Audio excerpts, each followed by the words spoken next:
Welcome to Flick Tactics Week 2 updates. This is Bilal, aka Programmer Cheema. This week was a bit slow from my side. Trafford replaced undef with default parameters in UI.js. Justin Chin added tutorial mission dialogues in its work in progress because there are a lot of things that are not integrated in the game, that are not implemented in the game, and I believe that if those are implemented, then Justin can complete his dialogues.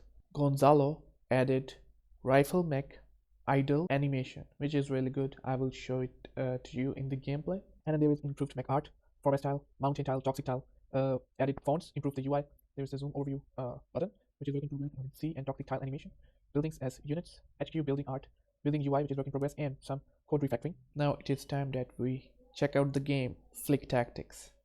Here's the game I played, and you can see this is the HQ building that I added, and there's the HQ building options, right? You can see the player, commander, officer, commanding officer, enemy commanding officer, and their the name, the power, and the powers description as well. Along with I can use the power from here, and it's work in progress. A lot of things are still not done. As you can see, there are x written there because of course it is to be set dynamically, and yeah, pretty basic stuff. And it only comes up if I select the HQ building, and all the buildings in the Flick Tactics will act like a unit except for city buildings, which only generate income, right? So yeah, as you can tell, the HQ building I can select, and yeah, that's pretty basic. And you can see the improved mech art. This is the teleport mech, this is the cannon mech, and there's the rifle mech, and it's animating, and this is done by Gonzalo. He made this rifle mech animated, and it's pretty neat idle animation. Now it's the red team's turn, so the background is a little red, and there is now gaps between tiles, and yeah, it's inspired by Into the Breach.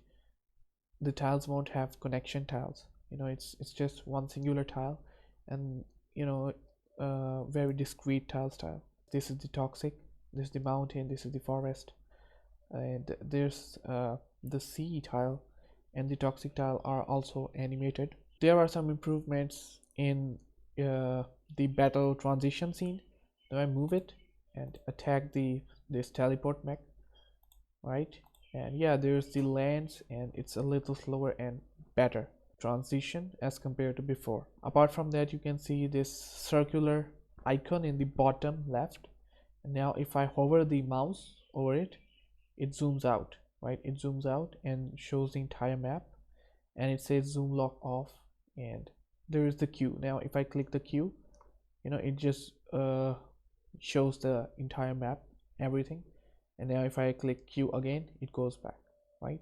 So you can do this with Q, or you can just hover the mouse over it and it does it, right? And I can zoom your lock on click, right?